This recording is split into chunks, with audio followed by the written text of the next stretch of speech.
You've been spending money as a single, earning money as a single, but suddenly you're married and you're lost. You don't know how to manage your finances as a couple. When you have someone else in your life, you are kind of like a team. So the way that you manage your finances would also change drastically. And most people don't really think about it and come up with a plan for it until it is too late. They bump into some issues, even amongst couples and your partner. Money is a very sensitive topic and should be managed well.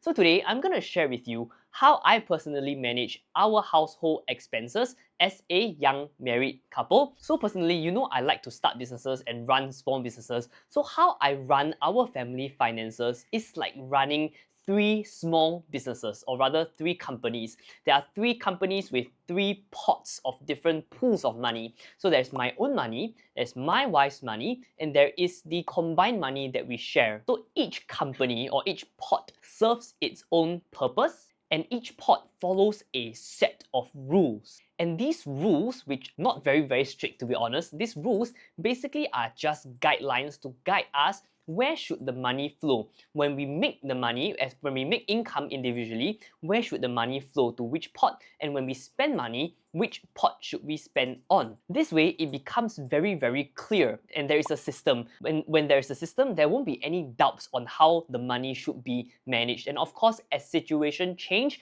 as life stages change, we will adjust these guidelines or these rules accordingly. So I have categorized these into 5 different verticals, which I'm going to share with you today. Each pot of money is split into these 5 verticals, and the verticals are cash flow, aka income, spending money, the money that you spend, cash savings, investments and assets, and of course, emergency funds. The first thing we're going to talk about is cash flow, aka income.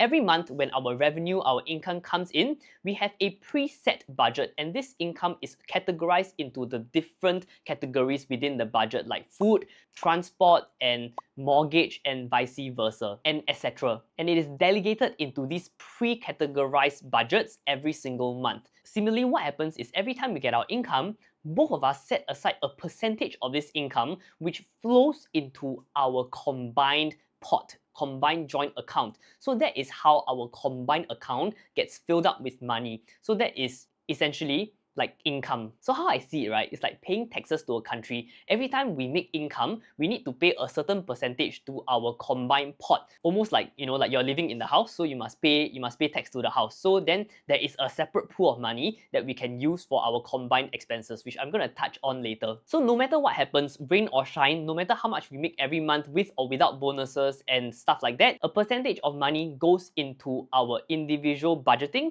as well as our combined account. Now let's talk about spending money. In our individual pot, we have budgeted for certain spending, like for example, individual food expenses, individual transport expenses, certain things like our personal needs and wants. Like for example, for me, maybe buying some camera equipment, buying Pokemon cards and stuff like that. All this is categorized under individual spending, comes out from our individual pot of money. So like for example, today I need to buy some probiotics for myself. I will spend money from this individual pot. As for our combined pot of money, you already know that every month we set aside a percentage that goes into this combined pot. So a percentage of this money that goes into our joint account, our combined pot, is then set aside for our combined spending as well. So these combined spendings are things that we enjoy together. For example, household expenses like groceries, electricity bill, water bill, pet expenses, and anything that basically involves the both of us or the house. So for example, say we go to our friend's housewarming and we are buying a housewarming gift and we are taking a Grab together there, this expense will come out of our combined pot. Next, cash savings, this vertical. So again, each individual pot has its own cash savings. And what this cash savings is for is what I consider money that you save to spend. Because the money that you save for the long term, for a financial goal like retirement, is categorized under investments and assets, which I will touch on later. So cash savings for me is saving to spend. From our individual pot, cash savings do not go into our day-to-day expenses, but it's kind of money that we save to spend on certain maybe bigger ticket items. Like maybe I want to buy a new guitar, cost a few $1,000s, it will come out of this cash savings from my individual pot. Say for example, maybe my wife wants to buy some new makeup set that is expensive, that comes out from her individual cash savings.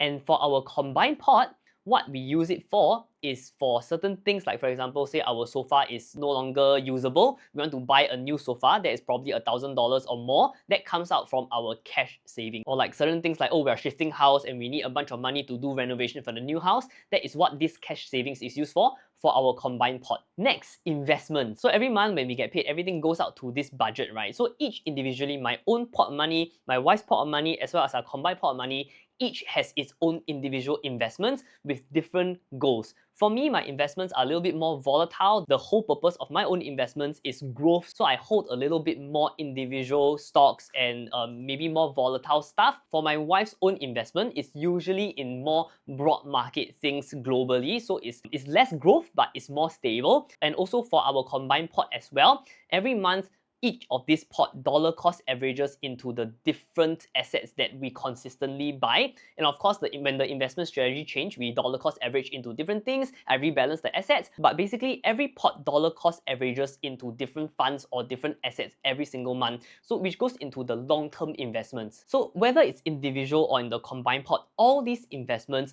usually goes into serving a purpose. For us, right now, is working towards retirement. As of today, we don't really have plans to buy a bigger house or invest in other assets. So our current financial goal is working towards retirement. So similarly, right, all these investments go into retirement. So when we retire, the same rule applies. We draw money out from the different pots. After retirement, for my own individual expenses and wants, I take from my own investment pot. For my wife's own individual wants and needs, she takes out from her own investment pot. And of course, the combined pot goes into paying for our combined expenses in retirement. So the same concept, the same rule apply, which is why we have 3 different pots of investments that invest in different things, but they all serve the same purpose, which is working towards retirement. Last but not least, let's talk about emergency funds. So whether it's my individual pot, my wife's pot, or our combined pot of money, each has its own individual emergency funds of roughly about 12 months worth of expenses.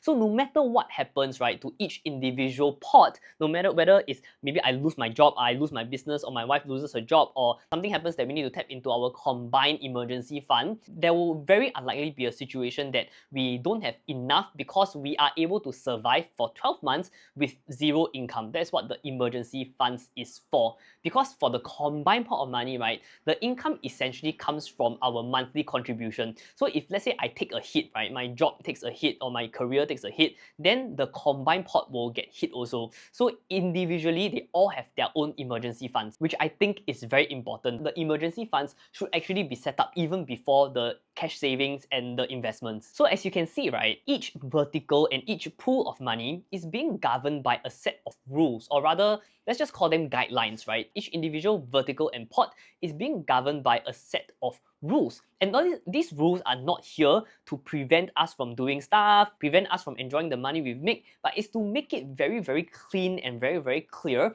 so that we don't really have to waste time to think where will the money come from, how are we going to manage the money on a daily, weekly or monthly basis, because all these rules are already in place. So say for example, today we want to go on a holiday and we are spending some money to buy some mochi in Tokyo or Osaka. This money that goes into buying this mochi will come out of our combined cash savings, because that is what the purpose of this cash savings is for. It's for our enjoyment, for holiday and stuff like that. Say today I feel like, oh, maybe going to see a TCM can help me increase my appetite because I feel like I need to eat more nutritious. Oh, then this money will come out from my individual cash savings, my individual pot.